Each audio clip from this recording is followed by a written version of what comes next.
और उधर संसद भवन परिसर में सियासी टकराव भी देखने को मिला। राहुल गांधी ने रवनीत बिट्टू को गद्दार कहा।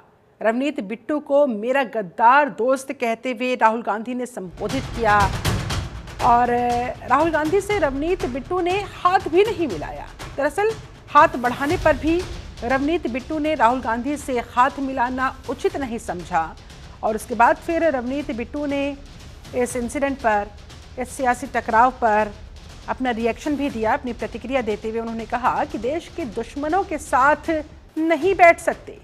केंद्रीय मंत्री है रवनीत बिट्टू, जिनसे राहुल गांधी ने जब हाथ आगे बढ़ाकर हैंडशेक करने की कोशिश की, हाथ मिलाने की कोशिश की, तो रवनीत बिट्टू ने हाथ नहीं मिलाया। और उसके बाद फिर जब उनसे ये सवाल किया गया तो उन्होंने इसके जवाब में कहा, केंद्रीय मंत्री रवनीत बिट्टू ने, कि देश के दुश्मनों के साथ नहीं बैठ सकते। जबकि राहुल गांधी ने ये कहा कि रवनीत बिट्टू मेरा गद्दार दोस्त है। तो संसद भवन परिसर के बाहर कुछ ये सियासी टकराव से जुड़ी हुई तस्वीरें देखने को मिली।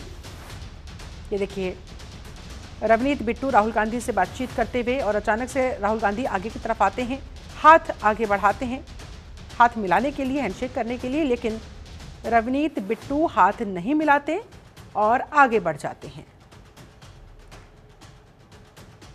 सरिता गुप्ता हमारे साथ संवाददाता ज्यादा जानकारी के साथ इस समय लाइव कनेक्टेड है।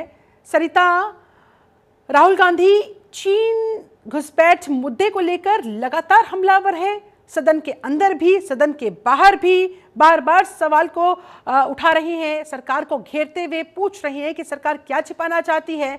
और इसी सिलसिले में ये देखिए, ये एक सियासी टकराव की तस्वीर भी हमने देखी कि रवनीत बिट्टू ने राहुल गांधी से हाथ नहीं मिलाया। राहुल गांधी ने उन्हें मेरा गद्दार दोस्त बताया और बिट्टू कहते नजर आए कि मैं देश के दुश्मनों के साथ नहीं बैठना चाहता।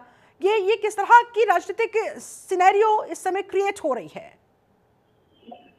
देखिए, बिल्कुल इस समय जो संसद की माहौल है वो टीवी स्क्रीन पर सभी दर्शक देख रहे होंगे कि किस तरीके से 3 दिन से लगातार टकराव की स्थिति बनी हुई है। क्योंकि ये मुद्दा जो है चीन डोकलाम को लेकर जब राहुल गांधी ने संसद में उठाया, उनको बोलने नहीं दिया गया। उसके बाद वो लगातार उन्होंने सरकार पर आरोप लगाए कि सरकार जो है अपनी कमियों को छिपा रही है। मनोज मुकुंद नरवणे की आत्मकथा को लेकर ये बात शुरू हुई थी कि उन्होंने आत्मकथा में जो अपना जिक्र किया था चीन को लेकर, उसके बाद राहुल गांधी लगातार ये आरोप लगा रहे थे कि किताब को छपने नहीं दिया गया। उसके बाद सरकार की तरफ से इससे जवाब दिया गया।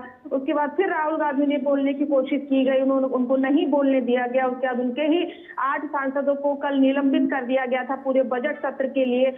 उसी के विरोध में आज राहुल गांधी अपने नेताओं के साथ संसद के मकर द्वार पर जो है प्रोटेस्ट कर रहे थे। इसी दौरान उनके पूर्व मित्र यानी पूर्व कांग्रेस के जो सांसद और वर्तमान में जो बीजेपी में इस समय केंद्रीय मंत्री रवनीत सिंह बिट्टू वहां से गुजरे, वो अंदर प्रवेश कर रहे थे तो राहुल गांधी ने उनको अपना गद्दार दोस्त कहकर पुकारा, जिसके बाद बिट्टू ने राहुल गांधी को देश का दुश्मन बताया। तो जाहिर तौर पर ये तस्वीर जो देखने को मिली, जहां पर सियासत और गर्म हो गई है, लगातार बीजेपी और कांग्रेस आमने सामने है और जिस तरीके से राहुल गांधी मोर्चा खोले हुए हैं सरकार के खिलाफ, तो अब देखना दिलचस्प होगा इसके बाद सरकार का क्या रुख होता है। हालांकि 8 सांसदों को निलंबित कर दिया गया है पूरे बजट सत्र के दौरान, क्योंकि उन्होंने सदन की गरिमा का उल्लंघन किया और जो पर्चे फाड़ कर कहीं ना कहीं वो तमाम जो चीजें देखने को कल मिली, तो उसमें अब देखना ये होगा कि अब आगे क्या चीजें निकलकर सामने आती हैं।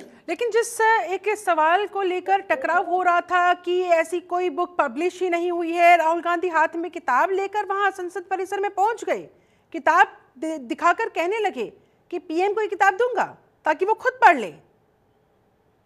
देखिए, बिल्कुल, अगर क्योंकि राहुल गांधी को जब बोलने दिया, उनको बोलने के लिए कहा गया, जब उन्होंने बात अपनी रखनी शुरू की तो लगातार इसमें हंगामा होने लगा, टकराव की स्थिति बन गई।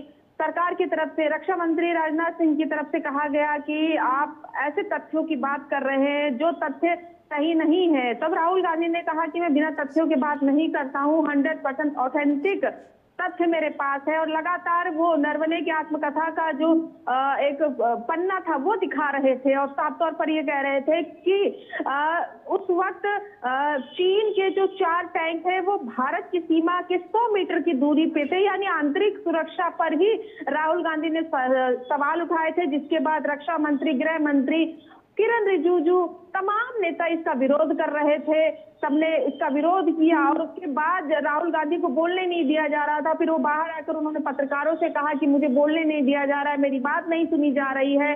और तो कहीं ना कहीं जो टकराव की स्थिति 2 से 3 दिन से देखी जा रही है सदन में, और उसके बाद कल निलंबन जैसे हुआ, आज प्रोटेस्ट हो रहा है, तो तमाम जो संसद में जो चीजें चल रही हैं उसे अब देखना ये होगा कि इसके आगे की क्या स्टैंड होता है, राहुल गांधी अब आगे क्या करते हैं, या बीजेपी की तरफ से, सरकार की तरफ से आगे क्या कदम उठाए जाते हैं, अब देखना दिलचस्प होगा।